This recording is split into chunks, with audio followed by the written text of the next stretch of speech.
রাস্তা নির্মাণে এবার কাটমানির কোপ। নিম্নমানের রাস্তা তৈরি করা হয়েছে বলে অভিযোগ। পুরসুরার সুদ্রুজ থেকে শ্রীরামপুর বাজার পর্যন্ত প্রায় 1.5 কিলোমিটার রাস্তা খারাপ অবস্থা রয়েছে। রাস্তা নির্মাণে খরচ 1 কোটি টাকা। ক্ষুব্ধ এলাকাবাসী। এলাকায় শুরু রাজনৈতিক তরজা। প্রায় 1.5 কিলোমিটার রাস্তার খারাপ অবস্থা অভিযোগ করছেন এলাকাবাসীরা। রাস্তা নির্মাণে প্রচুর টাকা খরচ করা হয়েছে, কিন্তু তাতেও রাস্তার খারাপ অবস্থা রয়েছে এই অভিযোগ তুলে সরব হয়েছেন এলাকাবাসীরা।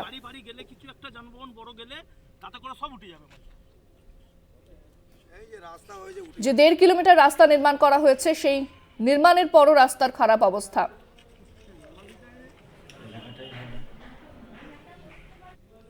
ফোনে রয়েছেন প্রতিনিধি দীপাঞ্জন রায়। দীপাঞ্জন, কি অভিযোগ করছেন এলাকাবাসীরা? দেখো, অভিযোগ করছে যে পুরসুরা ব্লকের যে সুদ্রুজ থেকে শ্রীরামপুর বাজার পর্যন্ত যে রাস্তা হয়েছে, পিচের রাস্তা, তো আগামী 15 দিন আগে রাস্তার কাজ শেষ হয়েছে। যখন রাস্তার কাজ শুরু হয়েছিল তখনই গ্রামবাসীরা বলেছিল যে নিম্নমানের সামগ্রী দিয়ে কাজ করা হচ্ছে, সঠিকভাবে কাজ হচ্ছে না। তখন যিনি দায়িত্ব নিয়েছেন, কন্ট্রাক্টর আছেন, তিনি বলেছেন যে এটা আগামী 15 দিনের মধ্যে ঠিক হয়ে যাবে। কিন্তু এখন পর্যন্ত দেখা যাচ্ছে যে হাতে করে পিচকে তুলে দেওয়া যাচ্ছে, এখন সঠিক কাজ হয়নি বলে তারা বারবার অভিযোগ করছেন।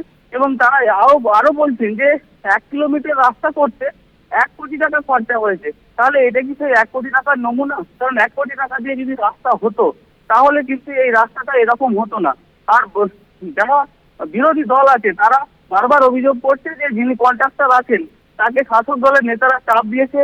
কাউকে হয়তো বুলেট দিতে হয়েছে, কাউকে পালসার গাড়ি দিতে হয়েছে, কাউকে আবার টাকা দিতে হয়েছে। এরকমই বিস্ফোরক অভিযোগ করছে। যদিও তৃণমূল কংগ্রেসের তরফ থেকে এই অভিযোগ উঠিয়ে দেওয়া হয়েছে, তারা বারবার বলছে যে না, এখন পর্যন্ত রাস্তা কমপ্লিট হয়নি, তাদের যে টাকা পুরোপুরি মেটানো তো হয়নি।